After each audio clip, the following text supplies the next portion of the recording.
Hello friends, hi, this is Abuli. Welcome back to my YouTube channel Study with Abuli. Study with Abuli. Friends, आजच्या व्हिडिओमध्ये आपण class 8 subject सायन्सचा topic बघत आहोत. यामध्ये आपण चॅप्टर 2 हेल्थ अँड डिसीजेस हा स्टार्ट केलेला आहे आणि आपण ह्या चॅप्टरचा एक न्यू टॉपिक बघूया, एड्स. हा फार इम्पॉर्टंट टॉपिक आहे फ्रेंड्स, तर हा व्हिडिओ नक्की टिल द एंड बघा.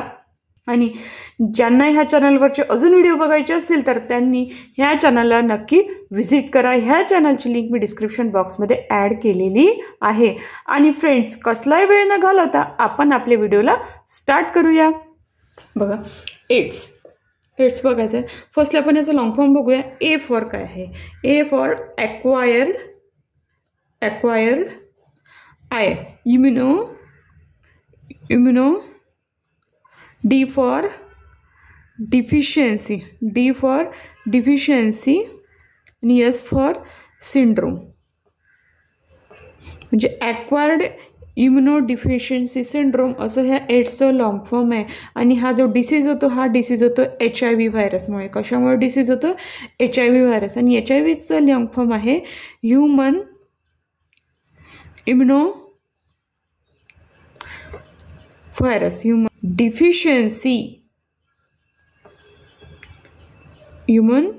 इम्युनोडिफिशियन्सी व्हायरस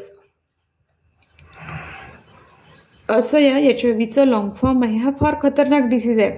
आणि हा व्हिक्टम जो आहे, व्हिक्टम म्हणजे कोण? तर ज्याला हा डिसीज झालेला आहे त्याचे काय असते? प्रोग्रेसिव्ह विकेनिंग म्हणजे काय की त्याला भरपूर प्रमाणात नेहमी थकवा येतो. हा डिसीज क्युअर होत नाही. आणि असं जोपर्यंत याची लॅबोरेटरी टेस्ट होत नाही, लॅबोरेटरी मेडिकल टेस्ट होत नाही तोपर्यंत असं सांगू शकत नाही की त्या पर्सनला किंवा कोणाला तरी हार्ट डिसीज झालेला आहे. ही लॅबोरेटरी मेडिकल टेस्ट झाल्यानंतरच आपण सांगू शकतो की त्याला, त्याच्यावरून जे त्याचे हे असतात, रिपोर्ट येतात, त्याच्यावरून सांगू शकतो की त्याला डिसीज आहे की नाही. आणि जर त्याला डिसीज झाला असेल तर त्याचे सिम्पटम्स काय असतात? सिम्पटम्स बघूया आपण. सिम्पटम्स म्हणजे काय? त्याला न्यूमोनिया होण्याची शक्यता काय असते? जास्त असते. म्हणजे न्यूमोनिया होतो असं म्हणून. त्याला फटिग म्हणजे ह्या पेशंटला भरपूर अति जास्त प्रमाणात थकवा येतो. त्याच्यानंतर हेडेक, फीवर येत राहतो. ह्या पेशंटला काय येतो? फीवर आणि एटसेट्रा. अजून असे भरपूर आहे त्याचे सिम्पटम्स आहेत. बॉडी पेन हे सुद्धा एक सिम्पटम्स आहे. तर अशासारखे भरपूर सिम्पटम्स काय असतात? त्या ह्या पेशंटला असतात. तर ह्या डिसीजची काही एक टेस्ट आहे की ज्याच्यावरून त्या डिसीजचा आपण व्यवस्थितरित्या डायग्नोसिस करू शकतो. तर ती बघूया. बघा, ती आहे इलिसा टेस्ट. ही टेस्ट काय करते? डिटेक्ट करते कशाला? जे बॉडीमध्ये जे काय असतात अँटीबॉडीज त्याला डिटेक्ट करते. इलिसा टेस्ट काय करते? जे बॉडीमध्ये अँटीबॉडीज असतात, म्हणजे जे ब्लड म्हणू की लिक्विड सॅम्पल जे असते, लिक्विड सॅम्पल असते जे आपल्या ह्युमन बॉडीमध्ये, ते घेऊन त्यातलं डिटेक्ट केलं जाते अँटीबॉडीज काय आहे. अजून त्यातलं आपण म्हणू की अँटीबॉडीज, अँटी एजंट हे सगळं चेक करतं आणि त्यावरून त्यांना ह्या रोगाचं निदान लावण्यासाठी फार मदत होते. आणि हे जे सिम्पटम आता हे बघितलं, पण या मेन सिम्पटम्स काय आहे ह्या एड्सच्या डिसीजचा? स्पेसिफिक असतो. काय असतो? स्पेसिफिक. माणसांमध्ये वेगळा आणि स्त्रियांमध्ये वेगळा. मेन माणूस आणि वुमेन म्हणजे स्त्रिया, असं म्हणजे या दोघांमध्ये हे जे असेल त्यांना स्पेसिफिक सिम्पटम असतो त्याच्या इम्युनिटी पॉवरवर. तर एक महत्त्वाचा पॉईंट आहे आपल्याला ह्या टॉपिकशी रिलेटेड बघायचं आहे की ज्याला डिसीज झाला त्या व्यक्तीसोबत कसं वागायचं. आता एक महत्त्वाचा पॉईंट म्हणजे अवर बिहेवियर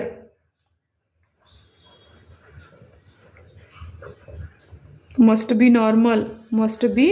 नॉर्मल. कोणासोबत our behaviour must be normal. कोणासोबत नॉर्मल असायला हवं?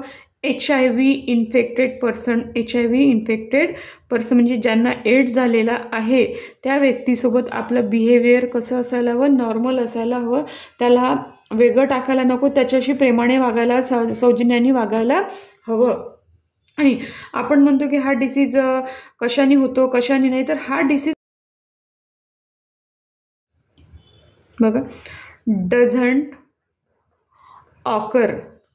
डझंट ऑकर ड्यू टू, हा डिसीज कशाने होत नाही तर टचिंगनी होत नाही, फूड शेअरिंगनी होत नाही,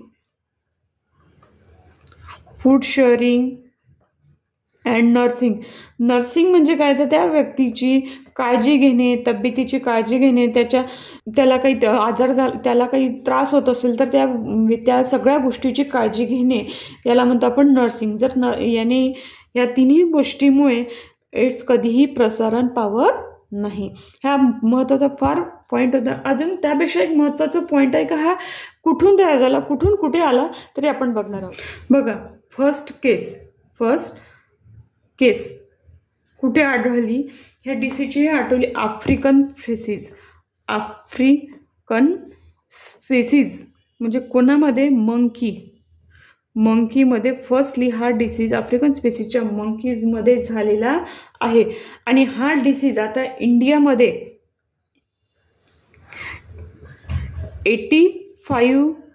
80% पर्यंत हा इंडियामध्ये काय झालेला आहे, स्प्रेड झालेला आहे. इतका हा डिसीज अदर कंट्रीमध्ये हा डिसीज क्रिएट झाला आणि त्याची स्प्रेड बघा, जिथे हा डिसीज क्रिएट झाला त्यापेक्षाही जास्त हा डिसीज इंडियामध्ये स्प्रेड झालेला आहे.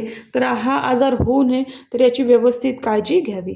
फ्रेंड्स, इथे आजच्या व्हिडिओचा टॉपिक संपलेला आहे. कसा वाटला मला नक्की कमेंट बॉक्समध्ये कमेंट करा. आवडला तर लाईक शेअर आणि सबस्क्राईब करायला विसरू नका.